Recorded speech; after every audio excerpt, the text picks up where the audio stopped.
It's going to be a long, long run down to turn one. Watch that turn one. It's a dangerous first corner here. Nemo Rojas there. Look for Christian Fittipaldi in the Action Express, the championship leader in the red, white, and blue car. He moves up to third. Look at Yackerman, really aggressive. Ricky Taylor to the inside. And Taylor does a good run. Gets to the and gets slid out John wide. Pugh. John Pugh at the 60 at the start. John Pugh on the outside. Bottleneck. He's going to get a little help here, I think.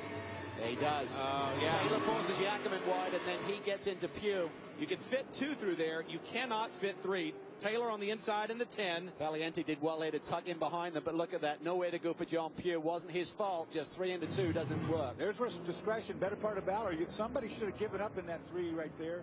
I would not have done that on the first lap. Past John Pugh. Remember, Pugh with the problem at the start had dropped well back. Now the lead has caught him. And right behind him, Ricky Taylor. Big time pressure. Taylor has gotten past Fittipaldi. Is he about to get past Rojas? And he's got that new branding. Konica Minolta on board for the very first time. What a race debut for that sponsor. Ricky Taylor putting the pressure on Rojas. Remember, John Pugh just trying to stay on that lead lane.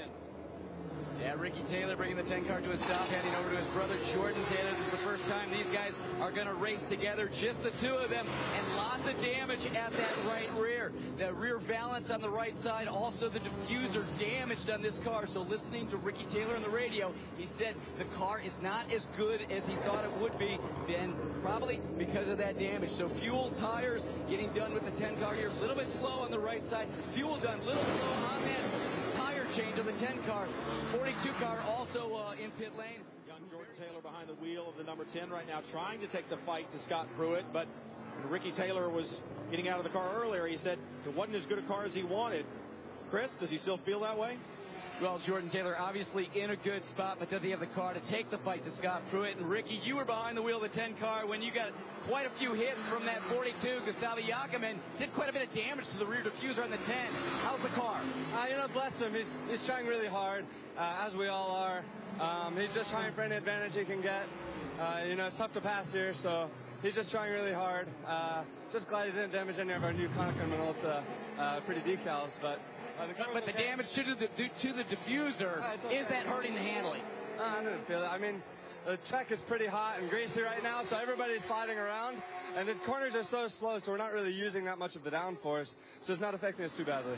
Well, some pushing and shoving going on the racetrack. Also down here in pit lane, after Wayne Taylor saw the damage to his car, he went down and confronted Gustavo Yackerman after that pit stop, and it quickly turned into a pushing fight down here, too.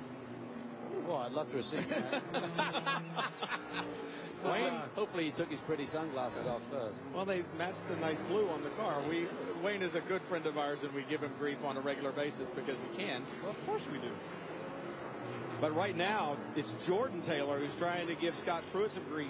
Remember the great race they had at Kansas last year? Is that what we're going to see here at the end at Long Beach? Street fight.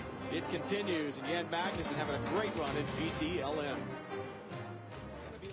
To get it done, to get any kind of a draft down the front straightaway. Jordan Taylor doing all he can, and there's just this ebb and flow with traffic. He'll get within a second of Pruitt, and then he'll drop back to a second and a half. Yeah. The question coming in was, could the mullet get back on top here at Long Beach? I'm giving him mullet power, man. I did it with mine, and there's that piece of banner. They didn't get it in the radiator, but they hit it. And let's not forget, this is Jordan Taylor's first visit to Long Beach. You know, I mean, right. Pruitt has a lot of experience here over the years in Trans Am, in IndyCar, and certainly won the Grand Am race here back in 2006. This is Jordan's first visit, so he's doing a great job here, and certainly sporting those new colors. And Konica Minolta really, really well. Pruitt doesn't have Barbosa breathing down his back either, and that's another thing that Jordan's going to have to be very cognizant of, is the car behind him is quite fast right now. And you've already seen Barbosa willing to throw it in there and take the risk to get it done. He narrowly escaped disaster a few laps ago. He's trying to put the pressure on Taylor, as you said, Dorsey, and Taylor trying to work his way back up to Pruitt. But it only takes a gaggle of GT cars in the wrong place on the racetrack, and they'll be right back together again. Yeah, that's it. Traffic can change the whole complexity. Right now, it's 1.6 seconds, but that doesn't really mean anything because you lose that as soon as you catch someone. And Jordan's really been getting the worst of the traffic. Certainly you could put that down to the experience of Pruitt, maybe skiving his way through it a little bit better. But here we see that battle way back. This next time by, Memo Rojas looking on a bit nervous. Be the white flag this next time by, and Jordan has closed in a little bit, but he's going to need help. But I do see cars up in front of Scott Pruitt. There's no quitting Jordan Taylor. Get that right. I mean, mullet power, baby. This is a superb performance by Jordan Taylor, and we saw him come alive at the end of last year when they went on a tear, winning the last 3 races of the championship to claim the crown. He and Max Angelelli.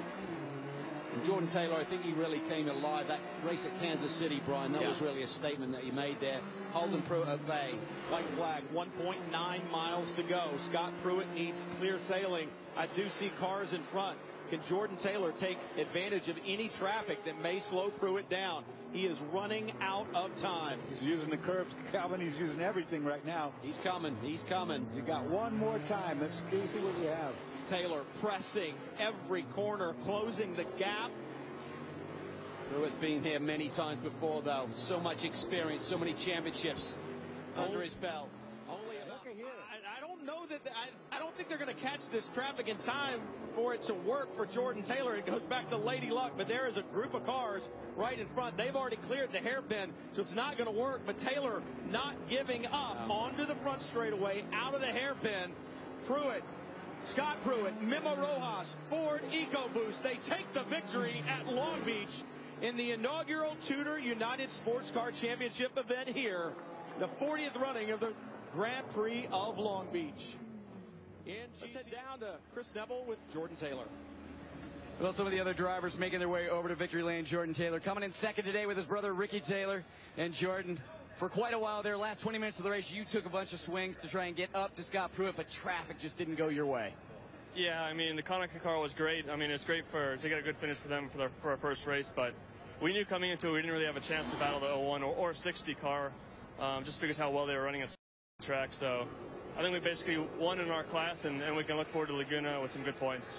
Yeah, we started out the year 36 hours of racing between 2 different rounds. Now we're in that sprint run. What are you looking for in this next run of races? I mean, you just got to be a wild man out there. I mean, we're bouncing off the walls here at Long Beach, and when we go to Laguna, it'll be just the same thing. It's difficult to pass, and you saw at the beginning, Ricky was getting drilled in the back for no reason and ripped off the whole back of the car. So guys are really aggressive for no reason, and I'm sure it will continue throughout the year. Yeah, strong run by the guys at WTR. And they were strong, but they just came up a little bit short. Dorsey, was the mullet not long enough? Is it? Well, he got one thing wrong there. He said he was getting beat up on for no reason. There is a reason. It slowed his car.